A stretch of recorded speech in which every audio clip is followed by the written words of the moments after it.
Aloha everyone, it's Jessica Oyanagi. I am the founder and CEO of Bloom and the CEO Circle. And I'm here today to give you 3 tips for making more money as a CEO. So if you are interested in making more money, working less, and living more, this video is totally for you. If you've never watched any videos on my channel before, it's my aim to help as many women entrepreneurs as possible become CEOs of their business and their life.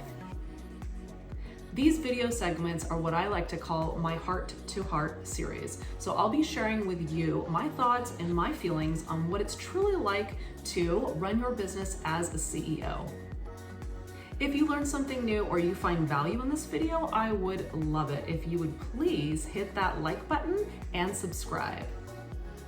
So let's dive into one of my favorite topics, which is making more money, right? As an entrepreneur, I own 3 different businesses, one in photography, one in real estate, and Bloom, my women's business coaching community.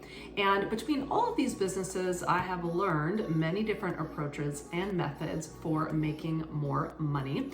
And I do have an awesome handout that I will link to in the caption below. It's a PDF that gives you 10 tips on how to make more money as a woman CEO. So in this video, I'll be sharing 3 of those 10, but if you want all 10 tips, go ahead and click on that link below. So before I go ahead and get into the actual tips, I do want to start the top of this heart-to-heart talk, just discussing a little bit about women, right, in our culture, our society, and kind of expectations surrounding work and work ethic.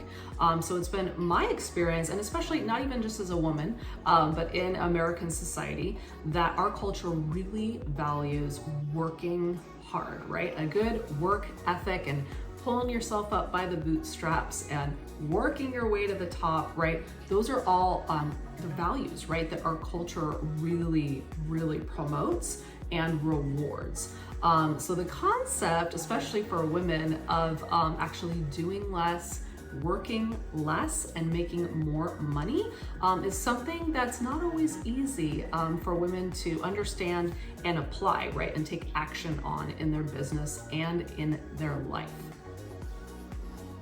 So I want to let you know on this journey to making more money and becoming a woman CEO, you may be met with some limiting beliefs, right? Beliefs that maybe you've been taught by your family, your friends, your teachers, just the culture that we live in, that the harder you work, the more successful you will become and the more money you will make. Well, I'm here to tell you with all 3 of my businesses, actually the opposite has been true for me. In the beginning, of course, there are some things, if you don't have a lot of investment money or like startup funds, there might be activities and work that you need to do in the beginning to get your business up and running. For example, with all of my companies, I, built my websites from scratch, chose who my ideal client would be, shaped all of my marketing messaging around that ideal client for each of the businesses, and really did start things from scratch with all 3 of my businesses. However, the moment I was able to, I began to look for help, right, in my businesses. And this is a huge key if you want to be successful as a CEO. So tip number 1 that I have for you to make more money as a CEO is to figure out what your strengths are and hire, right, help for the other areas that you are not as strong in. So this may mean doing something like as simple as sitting down and journaling and kind of just, being honest with yourself about what your true and authentic strengths are. Or it might be something more formal, right? Online, there are many assessments for you to figure out what your innate strengths are. I highly recommend the Clifton Strengths Finder test. That will help you, right, to identify maybe some strengths that you didn't even know that you had. So I can also link to that in the caption below. But the important part is just to take time and clarify not only, what your strengths are, but also what do you enjoy doing, right? Because if you're going to become a CEO and leader of your company, you don't want to be caught in quote unquote the trenches doing work that you hate every single day. We all are given unique strengths and experiences, right, that we can capitalize upon that are going to bring us so much happiness and so much more joy when we're running our businesses. If we tap into those strengths and into what you love to do every single day, it's absolutely going to lead to more success and more money in your bank account. So once you figure out what your strengths are, then your job, the next step, is to actually hire, right? Hire help and find people who can help you with the day-to-day tasks of your business that you don't enjoy doing or don't fall within your scope of your strengths. Now, I know just from speaking with other women entrepreneurs in my coaching community, Bloom, that there are some hesitations when it comes to taking this step. There are a lot of women who are what I would call solopreneurs. They're used to doing all the things, right, and running their business on their own. And I created my CEO Circle membership specifically to help growth-driven women either launch or level up, right, their business and their life. So that way you can become the leader of your company instead of working in your business all the time. But what I've heard from some of my coaching clients is that they are afraid, right? It's just fear. They're afraid to let go of control when it comes to the creation and the day-to-day operations of their business. They think that they are the only ones that can do these tasks. They're the only ones that will come and show up with the care and commitment that they do, that no one else can do that, that if they outsource anything, that it's all just gonna go to hell and unravel and there won't be any success or any sales or money anymore. And that's absolutely not true.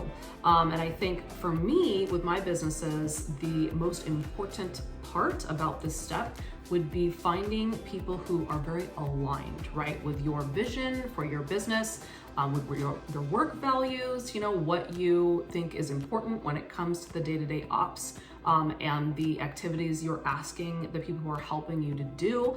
If you get very clear about those things and are in a panic, to just try to find help, and you're very conscious about the hires that you do make, it can be a huge asset, huge value, not only for your company and for your clients or your customers, but also for you, right? As a business leader, this allows you to kind of step aside from the day-to-day and always being caught up in the grind, and you can actually vision, right? Go ahead and set the vision and intention for your business and look forward to the future to see how you can help it grow. So hiring help is very, very important. Even if you have that hesitation that no one can do it as good as you, I'm here to tell you, I'm living proof that that is just a myth. It is not true. That's just fear speaking. You can absolutely find help from the people that you need who are aligned with your vision. And I know it doesn't mean that you have to go out and hire somebody just, full-time, out of the gate. I mean, I understand it's a huge investment, but what I've done is I've started out with independent contractors, right? That might be able to take on monthly tasks like posting my social media posts or helping me upload artwork for my newsletters or just admin tasks that doesn't need to be me who's the one that's always doing these things.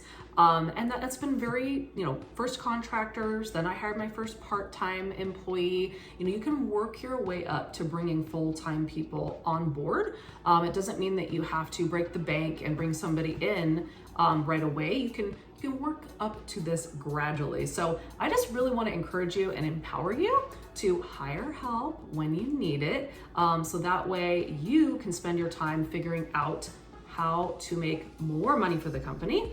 Or even if you just get back some of your own personal time in your life, whether that's, to take care of your mental, emotional, or physical health, maybe a little self-care or rest or spending time with your family and friends, that's gonna allow you as a CEO to show up much more refreshed and as your best self when you run your company. tip number 2 that I have for you to make more money as a CEO of your company is to identify any limiting beliefs that you have surrounding money, abundance, work, right? Identify those limiting beliefs as soon as possible and figure out ways to overcome those beliefs so you can take new actions in your business and your life that lead to making more money. So first, I would be remiss if I didn't tell you that in my CEO circle, we have monthly mindset coaching calls. We actually have a dedicated clarity and mindfulness coach. Her name is Miracle, and we have a live group coaching call with her every single month. She's also very active in our online community so that you can actually get advice from her in there as well. And what we do in these calls is exactly what I'm talking about. Women come in who have challenges in their business and life that they want to overcome, and we explore those topics with them, right? They ask their questions. Miracle gives them phenomenal, magical answers to actually identify some of the things that are going on inside your mind that might be holding you back, right, from success. So you can't really work through those until you take the time to actually identify them, maybe where these beliefs came from, right, and what action steps you could take to actually overcome them in your business and life. So I'll give you a very quick example, which is this. I have a father who is an extremely hard worker. He still is. And when I was growing up, I looked up to him greatly. I still do. And, I watched him working 40 plus hours a week, even on the weekends. And he really loved the work that he did.